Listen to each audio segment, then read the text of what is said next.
이사야 선지자가 하나님께 부르심을 받던 바로 그때는 유다 왕국이 평화로웠을 때입니다. 평화로웠을 뿐만이 아니라 번영을 누리고 물질적으로 그래서 풍성한 삶을 살고 있었던 바로 그때였습니다. 지도자들은 배가 불렀고요. 백성들에게도 평안함이 있으니까 하나님 없어도 잘 살 수 있겠구나. 그런 생각들이 지도자와 백성들에게 들기 시작을 했습니다. 그런 생각이 한번 파고들면 사람들은 참 이상해서 생각 속에 어떤 게 하나 딱 들어오면 그게 점점 커져가는 경향을 보이지요. 그래서 지금 이 유다 백성들도 하나님 없어도 살 것 같다라는 생각이 자라가면서 하나님 앞에 드리는 제사를 소홀히 하게 되었습니다. 근데 그 소홀히 한 것이 제사를 드리지 않게 되었다는 것이 아니라 제사 자체가 형식적이 되고 말았다라는 것입니다.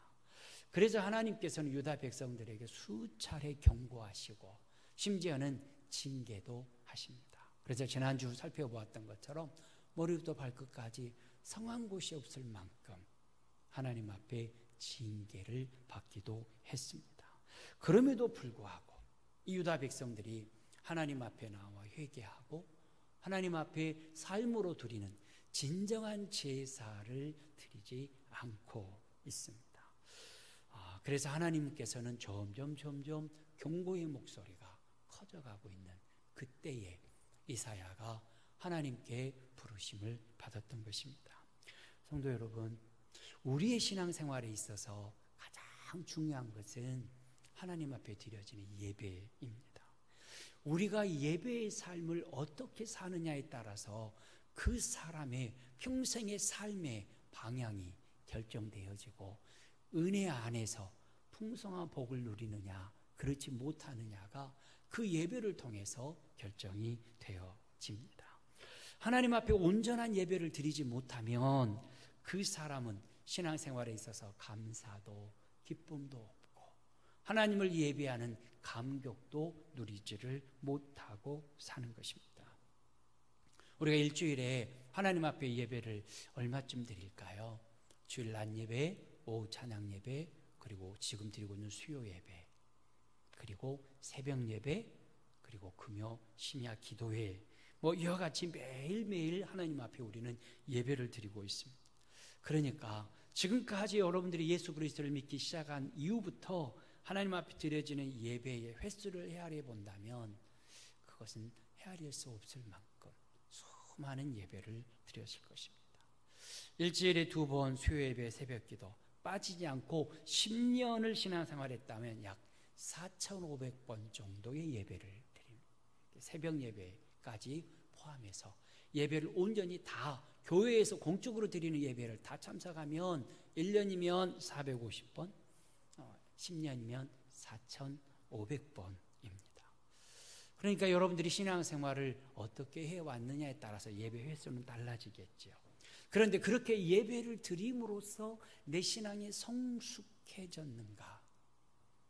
내 신앙이 날마다 자라가고 예수 그리스도를 닮아가고 하나님의 뜻에 따라 내가 살아가고 있는가 점검해 보아야 합니다.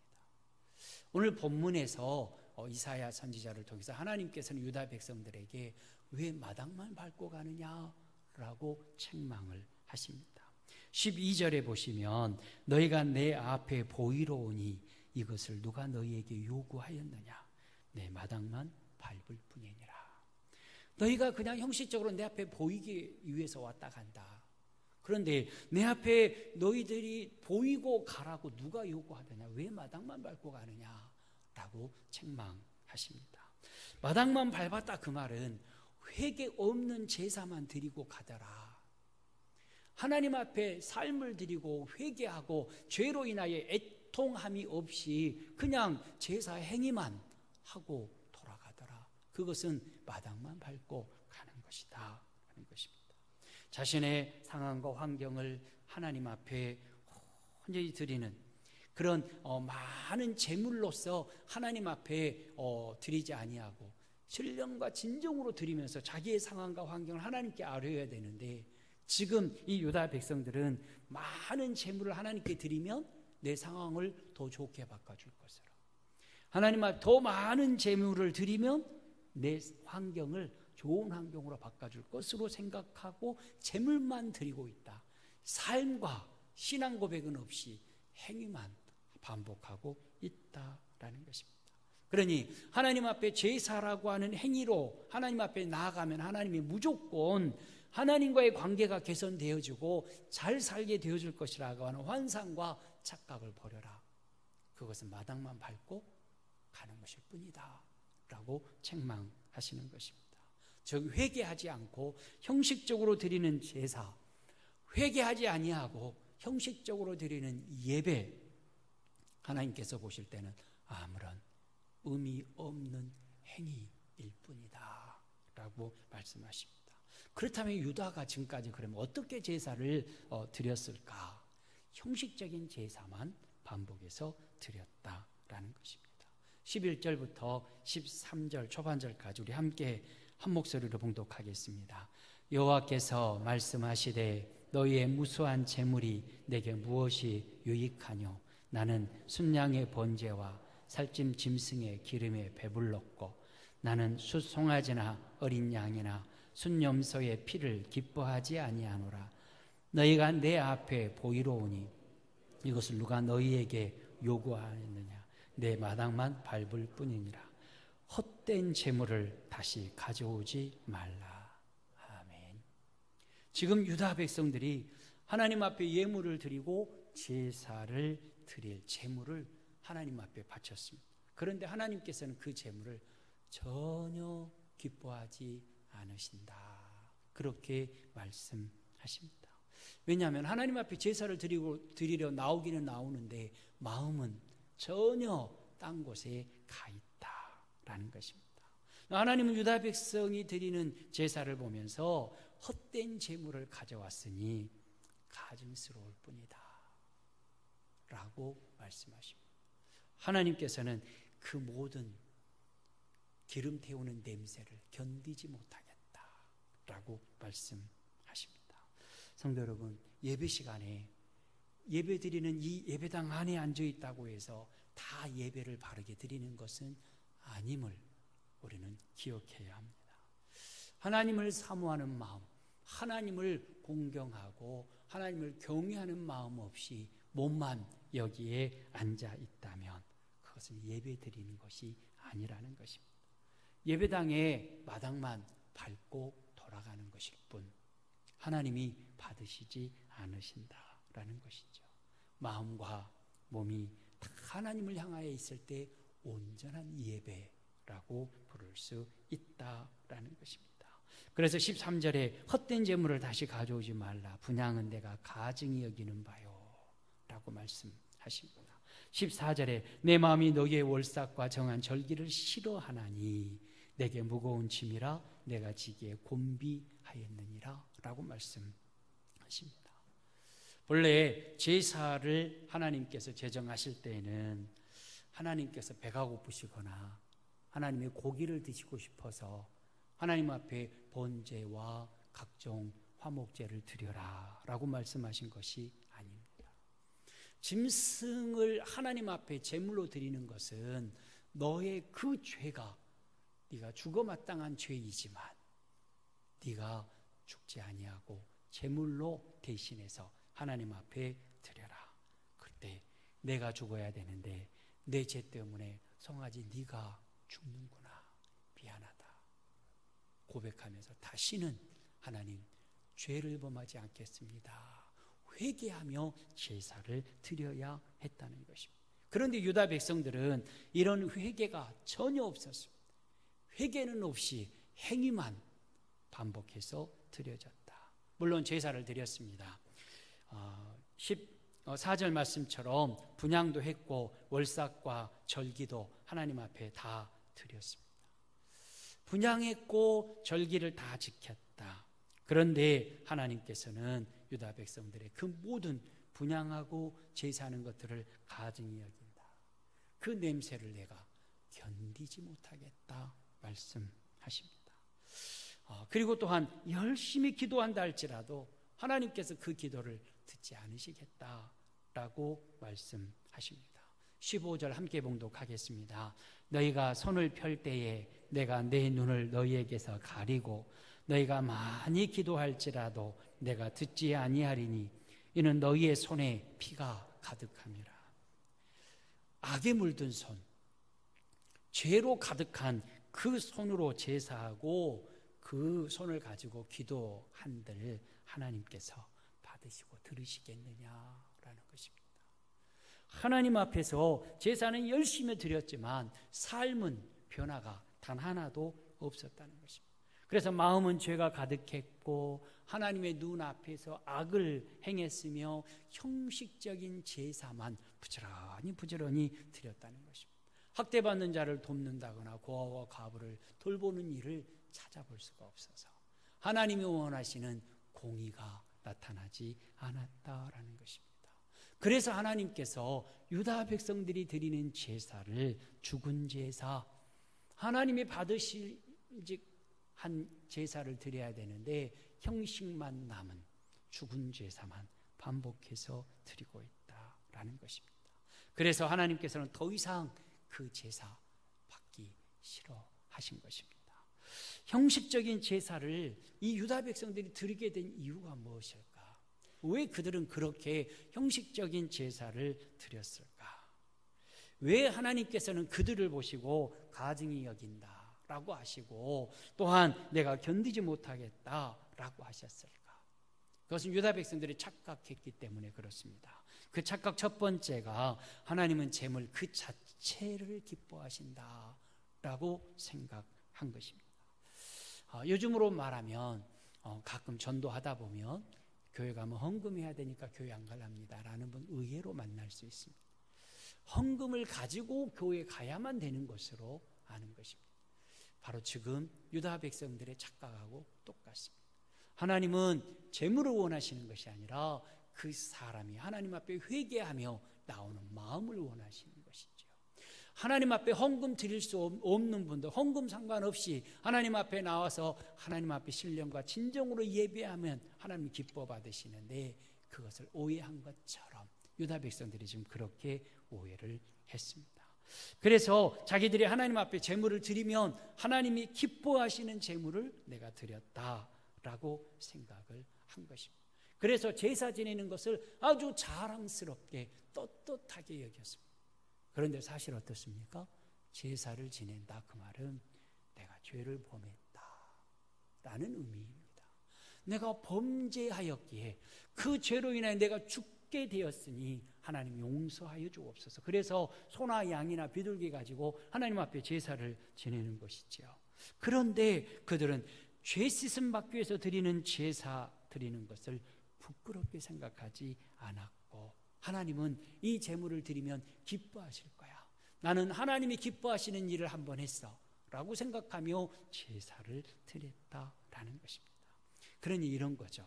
하나님이 내가 드린 송아지 한 마리를 기뻐하시고 흐뭇해 하실 거야.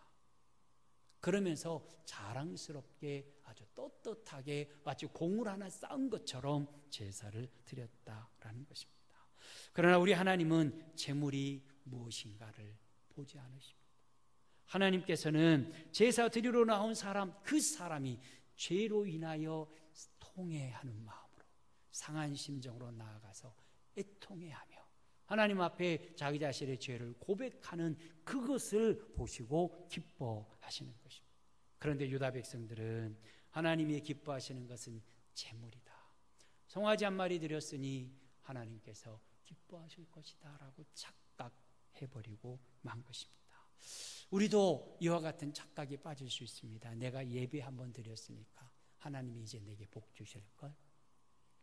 이번 주에 내가 예배 드리지 않으면 하나님께서 회초리 들어서 나를 맷때리시겠지만 내가 하나님 앞에 나아가서 예배 드렸으니까 하나님이 흐뭇해 하시고 기뻐하실 거야 라는 생각에 예배의 행위를 1시간 채우고 돌아간다면 마당만 밟는 행위가 되어버리고 마는 것입니다. 하나님은 회개한 사람, 순종하는 사람을 소중하게 여기시고 회개하고 주의 뜻에 순종하기 위해서 자신의 삶을 하나님 앞에 온전히 내어 맡겨드리는 바로 그 사람을 기뻐 받으시고 은혜를 베푸신다 하는 것을 우리는 잊어서는 안 될 것입니다.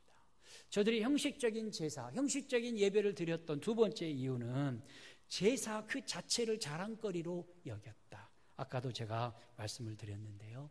제사는 부끄러운 것인데 제사 드리는 그 자체를 자랑거리로 여겼다라는 것입니다. 그래서 12절에 아까도 보았지만 내 앞에 보이러 나오니 자랑스럽게 하나님 앞에 나 제사 드리러 왔어요 라고 보이러 나온 것일 뿐이다 라는 것입니다. 저들은 생각했습니다. 하나님 앞에 제사를 조금 드리는 것보다는 여러 번 자주 드리는 것을 하나님이 기뻐하신다라고 생각하면서 보여드리기 위한 제사, 자기 자신의 신앙의 열심을 다른 사람들에게 자랑하기 위한 제사를 드리고 있습니다.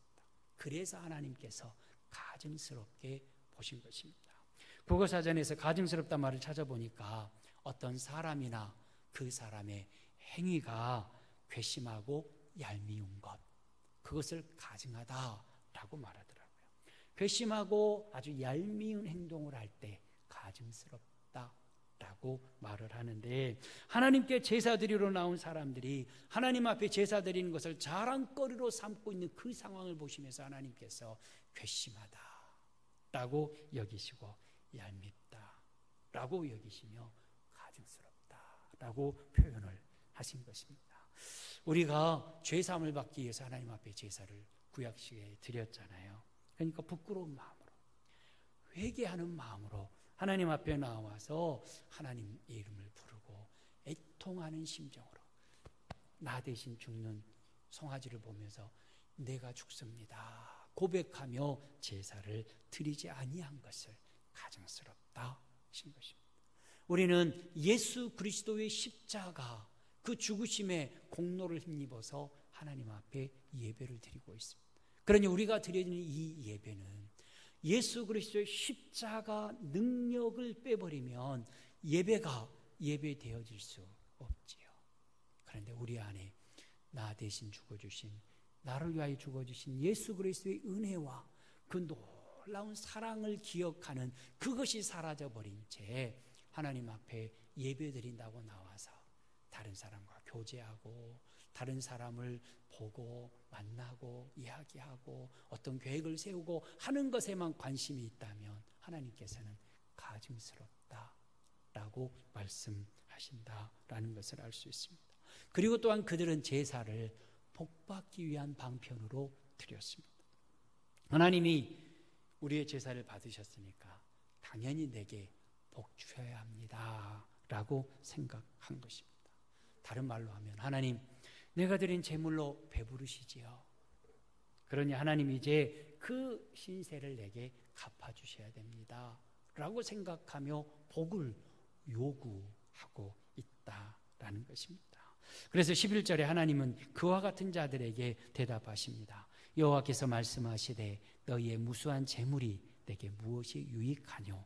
나는 순양의 번제와 살찐 짐승의 기름에 배불렀고 라고 말씀하십니다. 하나님은 배부르다.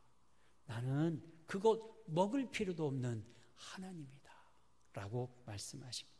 그리고 어린 양이나 순염소의 피를 좋아하지 기뻐하지 아니한다 라고 말씀하십니다. 이 말씀을 이렇게 바꿔볼 수도 있지요. 그래, 너희들이 배부르게 잡수셨다 하니 그래 배불렀다. 하도 배불러서 이제는 냄새도 맡기 싫다 라고 말씀하시는 것처럼 들려지기도 합니다. 그러면서 하나님 말씀하시기를 너희가 드리는 그 제사라고 하는 행위가 무거운 짐이다 라고 14절에서 말씀합니다. 14절 하반절에 그것이 내게 무거운 짐이라 내가 지기에 곤비하였느니라. 왜 내게 무거운 짐만 지우느냐라는 것입니다. 왜 무거운 짐이라고 하셨을까? 무엇인가를 달라고 요구하러 오기 때문에 그렇습니다. 하나님이 내 죄를 위하여 이 번제를 드리게 하셨고 번제를 드리면 내게 이 죄사함의 기쁨을 주신 하나님 감사합니다 라고 하나님 앞에 제사를 드리는 것이 아니라 이 제사 드리면 하나님 내게 이렇게 갚아주세요 라고 말한다는 것입니다. 그래서 하나님께서는 그것이 무거운 짐과도 같다. 복받을 준비나 하고 복받을 그릇이나 잘 준비해서 깨끗하게 준비해서 가지고 온다면 좋겠는데, 복을 부어주려고 해도 복 담을 그릇도 준비 없이 회개 없이 와서 제사 행위를 통해서 복 달라고 하니 내가 무거운 짐이다. 내가 어떻게 견디겠느냐라고 말씀하십니다.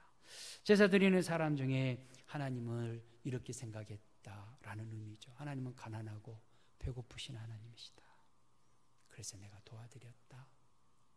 또는 하나님께 갖다 드리는 뇌물이 얼마였는데 하나님 내가 아직도 이 모양 이 꼴로 살아야 됩니까? 라고 하나님 앞에 항변하는 자들이 있더라라는 것입니다. 우리들의 기도는 어떨까요? 하나님 앞에서 죄와 허물로 이미 죽어서 지옥 백성으로 사탄의 노예로 살고 있었던 우리를 예수 그리스도의 보혈의 능력으로 구원하여 주시고 하나님의 나라 백성으로, 하나님의 가족으로, 하나님의 자녀로 우리를 삼아 주셨으니 예배 드리는 것만으로도, 하나님의 이름을 부르는 것만으로도 감사하고 기뻐하며 오직 하나님께만 내 삶을 다 올려드려야 함에도 불구하고 하나님 오늘 예배 드렸으니 하나님 내게 이와 같은 복을 주세요. 하나님 기도합니다. 내 기도에 응답하셔서 이렇게 해주세요 라는 기도가 우리에게 계속되고 있지 않는가. 마치 신앙생활하는 이유가 구원의 감격을 예배하며 찬양하며 영광 돌려드리는 것이 아니라 어떻게 하면 복받을까, 절에 가서 탑돌이 하는 것처럼 그렇게 예배 행위를 하고 있지는 않는가. 지금 유다 백성들이 그러했다는 것입니다. 하나님 앞에서 우리는 먼저 내 죄를 자복하고 회개하며 하나님 앞에 가까이 나가 하나님의 기쁨이 되어야 될 하나님의 사람이 하나님의 사람답게 살지 못했음을 고백합니다. 먼저 회개하고 하나님 앞에 나아가야 한다라는 것입니다. 그런데 죄를 용서받을 수 있는 길을 열어놓았더니 그 길을 복받는 길로 여기며 살아가 버리더라. 그래서 하나님께서 유다의 제사를 형식적인 제사, 더 이상 드려봐야 내가 받을 수 없는 제사라고 말씀하시는 것입니다. 그래서 내가 듣지 아니하리니 네 손에 피가 가득함이라. 하나님과 우리 사이에 가로막혔던 죄악의 담장이 아직도 여전한데 하나님 앞에 나아가 예배하고 기도한들 그것이 응답될 수 있겠느냐. 그래서 하나님 앞에 나와 먼저 회개하고 신령과 진정한 예배를 드릴 수 있도록 하나님 앞에 삶을 먼저 드려야 된다 하는 것을 말씀하십니다. 이렇게 삶을 드리는 예배를 위해서 우리가 어떠한 것을 준비해야 될까? 준비해야 될 마음이 무엇일까? 첫째는 하나님을 뵙고자 하는 마음을 늘 준비해야 합니다. 오늘은 예배 중에 하나님 배우기를 원합니다. 오늘은 찬송하는 중에 하나님의 위로의 손길을 경험하기를 원합니다. 아침에 일어나서는 하나님 오늘 하루 내 삶의 현장에서 주님이 내 손잡아 인도하고 계심을 확신할 수 있도록 도와주옵소서. 하나님을 배우기를 순간순간 배우기를 원하는 마음으로 우리는 예배를 준비해야 된다라는 것입니다. 그렇게 나와 하나님 앞에 예배 드릴 때에 찬양이 은혜스럽지 못해도 때로는 설교가 내게 은혜가 되어지지 않아도 아무런 상관이 없습니다. 왜냐하면 예배는 내 귀에 듣기 좋은 내가 은혜가 되는 말씀을 듣는 것이 목적이 아니라 하나님을 기쁘시게 하는 것이, 하나님께 영광 돌려드리는 것이 예배의 본질이기 때문에 그것이 중요한 것이 아니라 나는 하나님 배우기 위해 나왔고 오늘은 하나님을 찬양하고 예배하며 돌아가니 감사가 넘칩니다. 고백할 수 있어야 된다. 이것입니다. 기도로 준비하고 예배드리면 예배 시간 전체가 하나님을 배우는 시간이니까 하나님을 배우고 돌아가게 된다. 그래서 삶을 드리는 예배를 위해서 항상 기도해야 될 것, 하나님 매 순간마다 하나님을 배우기를 원합니다. 하나님은 내 안에 계시고 내 곁에 동행하시니 하나님을 매일매일 순간마다 배웠고 특별히 예배 시간에 하나님 배우기를 원합니다. 기도하는 저와 여러분 꼭 되어지시기를 바랍니다. 또한 두 번째로 준비해야 될 마음은 하나님 말씀 듣기를, 하나님 음성 듣기를 사모해야 합니다. 예배 시간에 하나님의 음성을 듣고자 하는 간절함이 있어야 한다는 것입니다. 하나님은 예배 시간에 말씀하십니다. 어느 때 말씀하시냐면 어떤 분은 큰 은혜를 받았습니다 라고 특별히 전화해서 말씀을 하시는데 언제 받으셨냐면 첫 기도, 묵상기도 시간에 목사님이 읽으신 성경 구절에 너무너무나 큰 위로와 은혜를 받았습니다 라고 말씀하시는 분도 제가 만나보았습니다. 그러니 하나님 앞에서 하나님의 말씀 듣기를, 하나님의 음성 듣기를 원합니다라고 기도하는 사람은 묵상 기도할 때, 찬양할 때, 또는 이제 대표 기도하는 장로님이나 대표 기도자들이 기도할 때, 또는 찬양대 찬양을 통해서, 또는 설교 시간에 반드시 하나님의 음성을 듣고 위로를 받게 된다라는 것입니다. 특별히 하나님께서는 설교 시간에 그 설교자를 통해서 하나님의 말씀을 들려주시지요. 그러니까 설교 시간에 선포되는 말씀은 사람의 말이, 목사의 말이 아니라 하나님의 음성으로 들을 수 있도록 하나님께서 내게 은혜를 달라고. 그래서 어느 순간 어떤 상황, 예배, 우리가 예배를 주일 낮에는 1시간 10분을 드리고 그 외의 시간은 1시간 예배를 드리는데 그 예배 시간마다 하나님께서 내게 말씀하여 주십시오. 하나님의 음성, 하나님의 손길을 경험하기를 원합니다. 기도할 때 형식적인 예배 되어지지 아니하고 삶으로 드려지는 예배를 드릴 수 있는 것입니다. 또한 세 번째로는 나의 소중한 것을 드리는 예배자가 되어야 하는 것입니다. 우리는 아까도 말씀드린 것처럼 하나님께 무엇인가를 달라고 하는데 너무너무 익숙합니다. 근데 달라고 하는 사람이 있지요. 누가 달라 그러냐면 어린아이들이 달라고 합니다. 엄마 이것 주세요. 아빠 저것 해주세요. 계속 달라고 합니다. 어린아이들. 그러나 성숙한 사람은 그렇지 않습니다. 성숙한 사람은 늘 공급해 주지요. 다른 사람의 필요를 채워주고 다른 사람에게 여러 가지를 공급하고 그렇습니다. 그것이 성숙한 사람의 모습이죠. 우리의 기도가 이제는 성숙해져야 된다라는 얘기입니다. 물론 하나님께서 구하라 그러면 주실 것이요 라고 말씀하시면서 구할 것을 말씀하셨습니다.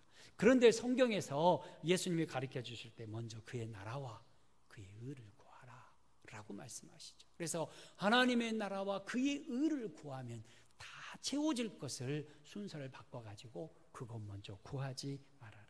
그래서 먼저 하나님을 구하고 하나님께 영광이 되어질 만한 삶을 살아갈 수 있도록 하나님께서 은혜 입혀주시기를 우리는 구하면서 살아가야 된다라는 것입니다. 그렇게 하기를 원할 때 우리는 나의 소중한 것을 하나님 앞에 비로소 드릴 수 있습니다. 우리의 마음을 드릴 수 있고요. 우리의 정성을 드릴 수 있고요. 하나님을 향한 우리의 사랑을 고백할 수 있습니다.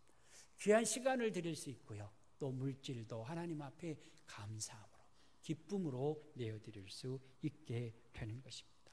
그때 하나님께서는 영광 거두시고 우리를 만나주시는 은혜, 삶으로 드려지는 예배를 하나님께서 기뻐 받으시게 되는 것입니다.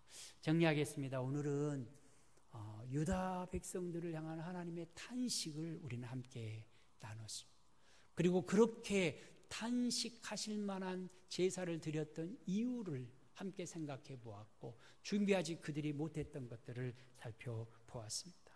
하나님은 말씀하셨습니다. 헛된 재물을 가지고 오지 말아라. 너희가 드리는 재물을 기뻐하지 않는다라고 말씀하십니다. 너희가 드리는 제사를 내가 싫어한다라고까지 말씀하십니다. 왜냐하면 그들은 삶이 따르지 않는 하나님 앞에 바른 신앙과 바른 삶으로 드려지는 예배가 아니라 형식에 갖춰진 형식적인 예배만 드렸기 때문에 그렇습니다. 만약에 하나님께서 이 자리에 오셔서 우리에게 너희가 다시는 재물을 가져오지 마라, 너희가 드리는 예배 시간이 내겐 괴롭다 라고 하신다면 어찌 되겠습니까? 우리는 우리 자신들이 드리는 예배가 어떤 예배인가 살펴보고 또 돌아보아야 합니다. 그리고는 단 한 시간을 하나님 앞에 드린다 할지라도 하나님이 받으실 만한 예배 드리기 위해서 하나님, 내 삶이, 내 생명까지도 다 하나님의 것입니다 라고 고백할 수 있는 예배자가 되어야 한다는 것입니다. 하나님을 사랑하고 하나님을 경외하는 마음을 가지고 하나님 앞에 내 삶을 겸손하게 내어드릴 때 하나님께서는 그 사람의 예배를 기쁘게 받아주십니다. 예배라고 하는 것 자체가 그러지 않습니까? 하나님을 높여드리고 하나님을 인정해드리는 것입니다. 내 삶으로는 하나님을 인정하지 않습니다. 하나님은 내 마치 신하인 것 같이 요술램프의 진이인 것처럼 하나님 이것 주세요 저것 주세요 해놓고 하나님 앞에 바른 예배가 될 수 있겠느냐. 그러니 우리는 언제 어디서나 하나님을 향한 바른 예배자, 하나님을 높이고 하나님의 이름을 찬양하며 하나님 앞에 내 삶을 겸손히 매 순간순간마다 드리는 그런 사람이 하나님이 받으실 만한 삶의 예배자라 하는 것을 기억하면서 하나님, 이제는 이 예배 시간만이 아니라 삶의 현장에서도 하나님을 높이게 하시고 하나님이 기뻐하시는 삶을 살아갈 수 있도록 도와주옵소서. 그래서 헛된 재물, 헛된 제사 드리지 말라 말씀하셨던 그 하나님께서 유다에게 행하셨던 말씀이 나하고는 상관없는 말씀이 되어지고 언제 어디서나 하나님이 받으심직한 삶을 드리는 삶의 예배자 되게 해주옵소서. 기도하고 간구하는 저와 여러분 되시기를 주의 이름으로 축원합니다. 하나님 아버지, 삶을 드리는 예배자가 되어야 할 것을 오늘 말씀을 통하여서 듣고 깨닫고 마음에 새기게 해주신 것 감사합니다. 형식적인 예배, 그저 삶이 들어지지 아니하고 습관적으로 드려지는 예배 되지 않게 해 주시옵소서. 언제나 하나님을 높이고 하나님을 인정해 드리는 신실한 예배자가 되어지기를 원합니다. 우리 아버지 하나님 도와주시옵소서. 특별히 아버지 하나님, 내일은 은빛사랑 나눔 축제가 있습니다. 하나님 기뻐 받아 주시옵소서. 하나님을 향한 아름다운 예배, 사랑과 섬김과 나눔이 있는 축제가 될 수 있도록 하나님께서 역사해 주시옵소서. 예수님의 이름으로 기도하옵나이다.